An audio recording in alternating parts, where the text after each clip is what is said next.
ક્યાંક ને ક્યાંક જ્યારે મેં આમ આદમી પાર્ટી છોડી 5 વર્ષ મહેનત કરવા છતાં માત્ર 20 મિનિટની અંદર આમ આદમી પાર્ટીના સોશિયલ મીડિયાના પ્લેટફોર્મ પર રાજુ કરપડાને ગદ્દાર ચિતરવા માટેના પોસ્ટરો તૈયાર કરીને વાયરલ કરવામાં આવ્યા. આમ આદમી પાર્ટીએ 20 જ મિનિટમાં જે 5 વર્ષ સુધી મહેનત કરી હતી એનો આભાર માનવાની જગ્યાએ રાજુ કરપડાને ખરાબ ચિતરવો, ખેડૂતોની વચ્ચે કેવી રીતે એને ખરાબ બતાવવા, આ પ્રયત્ન આમ આદમી પાર્ટી દ્વારા કરવામાં આવ્યા. દુઃખ તો ત્યારે થયું કે વિસાવદરની અંદર તનતોડ મહેનત કરી ગોપાલભાઈ ઇટાલિયાને જીતાડવા માટે પરસેવો પાડ્યો હતો.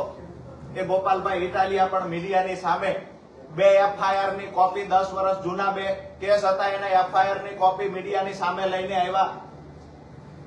રાજુ કરપડા પર તો આક્ષેપો કર્યા. રાજુ કરપડાના પરિવાર, ભાઈ, કાકા, પપ્પા તમામ લોકો પર આક્ષેપો ગોપાલભાઈ દ્વારા કરવામાં આવ્યા.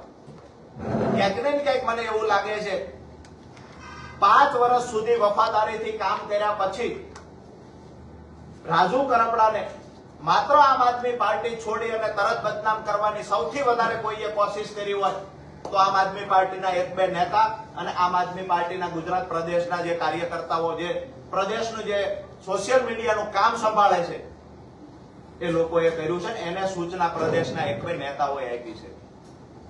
ક્યાંક ને ક્યાંક મને એવું લાગે છે ખેડૂતોનો જે મારી સાથેનો પ્રેમ હતો, આ પ્રેમની વચ્ચે દિવાલ ઉભી કરવા માટે ખોટું ષડયંત્રના ભાગરૂપે ખોટી રીતે રાજુ કરપડા ડરપોક છે, રાજુ કરપડા ડરીને ભાગી ગયા છે, રાજુ કરપડાને સપનની સાથી નથી, આવી વાહિયાત વાતો એ લોકો દ્વારા કરવામાં આવી જે લોકો માટે મેં તનતોડ મહેનત કરી હતી. મહત્વની વાત એ છે કે આમ આદમી પાર્ટી દ્વારા ખેડૂતોની વચ્ચે જવા માટે ક્યાંક ને ક્યાંક કિસાન બચાવો યાત્રા સૌરાષ્ટ્રમાં કાઢવામાં આવી. આ યાત્રાનો જે ફિયાસ્કો થયો છે એના પરથી દેખાઈ આવે છે ખેડૂતોએ આમ આદમી પાર્ટીથી મોઢું ફેરવી લીધું છે. આપના પોતાના પ્લેટફોર્મ લલકારને લાઈક કરો, ફોલો કરો, સબસ્ક્રાઇબ કરો અને શેર કરો.